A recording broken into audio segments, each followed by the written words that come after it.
Hello दोस्तों, तो आज हम पढ़ने जा रहे हैं हिंदी साहित्य के क्षेत्र में सर्वोच्च सम्मान और इसका नाम है ज्ञानपीठ पुरस्कार। तो आइए देखते हैं ज्ञानपीठ पुरस्कार कब से शुरू हुआ, किस को मिलता है, इसके लिए क्या क्या अर्हताएं चाहिए, मतलब कि क्या क्या योग्यताएं चाहिए, और हाल ही में ये ज्ञानपीठ पुरस्कार किसको दिया गया है। तो चलिए शुरू करते हैं। ज्ञानपीठ पुरस्कार भारतीय ज्ञानपीठ के संस्थापक श्री साहू शांति प्रसाद जैन के 50वें जन्मदिन पर इसकी शुरुआत हुई। तो कब हुई? 1961 में। और क्यों की गई? तो भारतीय ज्ञानपीठ के जो संस्थापक थे उनके 50वें जन्म दिवस पर इसकी शुरुआत की गई। ठीक है। 1961 के बाद पुरस्कार के स्वरूप का निर्धारण करने के लिए गोष्ठियां होती रहीं और 1965 में पहले ज्ञानपीठ पुरस्कार का निर्णय लिया गया। बता दें कि साल 1965 में पहले पुरस्कार से जी शंकर कुरुप मलयालम भाषा के जो कि साहित्यकार थे उनको सम्मानित किया गया। ठीक है। तो चलिए अब देखते हैं कि आखिर क्या क्या इसके लिए योग्यताएं चाहिए। तो योग्यता है इसकी, तो देखिए किस किस को मिल सकता है ये पुरस्कार, क्या क्या योग्यता चाहिए। भारत का कोई भी नागरिक जो 8वीं अनुसूची में दर्ज 22 भाषाओं तथा अंग्रेजी में से किसी भी भाषा में लिखता हो इसके योग्य है। मतलब हमारे जो साहित्य की 8वीं अनुसूची में 22 भाषाएं दर्ज हैं, जिनको भारत की भाषाएं होने का दर्जा प्राप्त हो, उन 22 भाषाओं में से किसी भी एक में यदि आप लिख रहे हैं और बहुत अच्छा लिख रहे हैं, एकदम बोलते हैं ना छत तोड़ वैसा, तो ये सम्मान आपको दिया जाएगा। और इस सम्मान में मिलता क्या क्या है? इस सम्मान में है 11 लाख रुपए प्रशस्ति पत्र। ये 11 लाख रुपए आपको राशि दी जाती है। प्रशस्ति पत्र मतलब वही सर्टिफिकेट। और बागदेवी की कांस्य प्रतिमा। बागदेवी कौन होती है? सरस्वती मैया। और ये कांस्य एक धातु होती है और ये प्रतिमा मूलतः धार मालवा के सरस्वती मंदिर में स्थित प्रतिमा की अनुकृति है।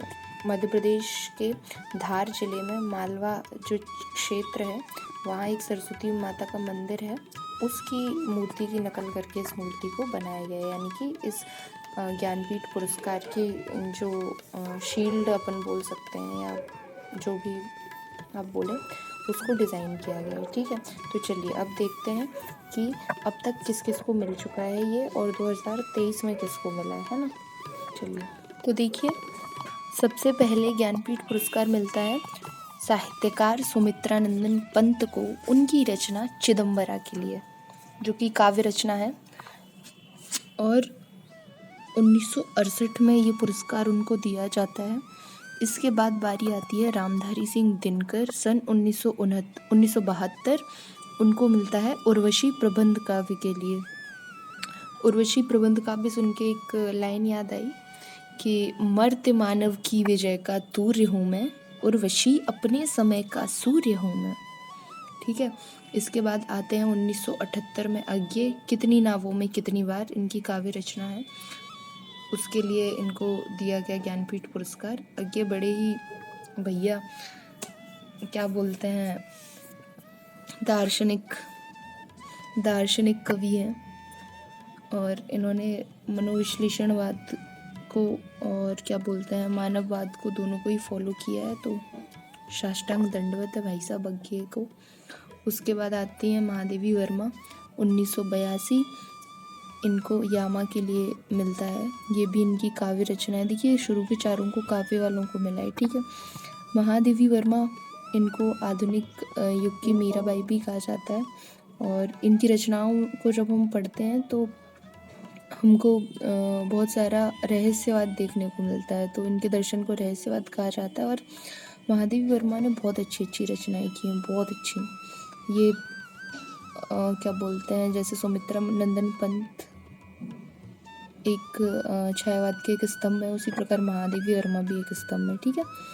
छायावाद की बात निकली है तो जान लीजिए छायावाद के प्रमुख 4 स्तंभ कवि हैं सुमित्रानंदन पंत, महादेवी वर्मा, सूर्यकांत त्रिपाठी निराला और जयशंकर प्रसाद। ठीक है। चलिए अब 1992 में ये पुरस्कार मिलता है नरेश मेहता को उनके संपूर्ण साहित्य के लिए, मतलब उन्हें जितने भी साहित्य के क्षेत्र में योगदान दिया है उसके लिए। अच्छा, महादेवी वर्मा की एक लाइन मुझे आ रही है, वो सुन लीजिए। एक तो मैं नीर भरी दुख की बदली, दूसरा है तोड़ दो इस क्षितिज को, मैं भी देख लूँ उस ओर क्या है। तो ज़रूर पढ़िए अगर आपको मौका मिले तो। महादेवी बड़ी ही इंटरेस्टिंग कवित्री हैं, वैसे तो सभी ही कवि बड़े ही प्रखर हैं। चलिए अब बढ़ते हैं आगे।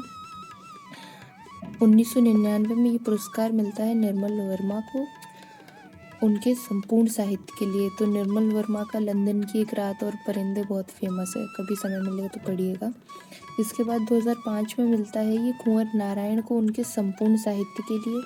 2009 में मिलता है श्रीलाल शुक्ल एवं अमरकांत को उनके संपूर्ण साहित्य के लिए। देखिए ये ऐसे वैसे कवि नहीं है, टॉप मोस्ट कवि हैं, इसलिए इनको ज्ञानपीठ दिया जा रहा है ना। तो थोड़ा ध्यान से पढ़िएगा और बहुत इम्पोर्टेंट होने वाला है ये वीडियो, ठीक है। इसके बाद बारी आती है केदारनाथ सिंह की सन 2013 में। और केदारनाथ सिंह के बाद ये पुरस्कार 2017 में मिलता है कृष्णा सोबती को उनके संपूर्ण साहित्य के लिए। और इनका कृष्णा सोबती का एक उपन्यास बहुत फेमस है, जिंदगी नामा, ठीक है। नोट क्या दिया गया इसमें, 1983 ईस्वी से ज्ञानपीठ पुरस्कार किसी एक कृति की बजाय संपूर्ण साहित्य के लिए दिया जाने लगा, ठीक है। पहले इन लोगों को देखो अपने अपने काव्य के लिए मिला, ऊपर के 4 को देखो, सुमित्रानंदन पंत, रामधारी सिंह दिनकर, अज्ञे, महादेवी वर्मा। उसके बाद पूरा योगदान देखा जाता था कि आपने साहित्य के क्षेत्र में कितना योगदान दिया है, उससे देख के जांच परख करके तब ज्ञानपीठ पुरस्कार दिया जाता था, ठीक है। तो चलिए अब बढ़ चलते हैं आगे। अब हमको 2017 तक तो जानकारी इसमें दी गई है, लेकिन 18, 19, 20, 21, 22 ये भी देखने पड़ेंगे। 2 साल तो कोविड में ही चले गए। चलिए तो मैं देख के बताती हूँ आपको। पर रुको 1 मिनट। उससे पहले यदि आपने हमारे चैनल को सब्सक्राइब नहीं किया है तो कर लीजिए, क्योंकि मैंने पूरा प्लेलिस्ट एक हिंदी साहित्य के लिए बना दिया है। आपको वहाँ सारी इम्पोर्टेंट चीज़ें मिल जाएंगी, ठीक है। और दोस्तों के साथ शेयर भी कीजिए प्लीज़, क्योंकि हम यहाँ आपको सारा निःशुल्क पढ़ा रहे हैं। तो आपके लाइक्स, कमेंट और शेयर और व्यूज़ जब ये इंक्रीज़ होते हैं तभी हम लोग को मोटिवेशन मिलता है और हम लोग प्रेरित होते हैं कि कुछ और बच्चों के लिए किया जाए, ठीक है।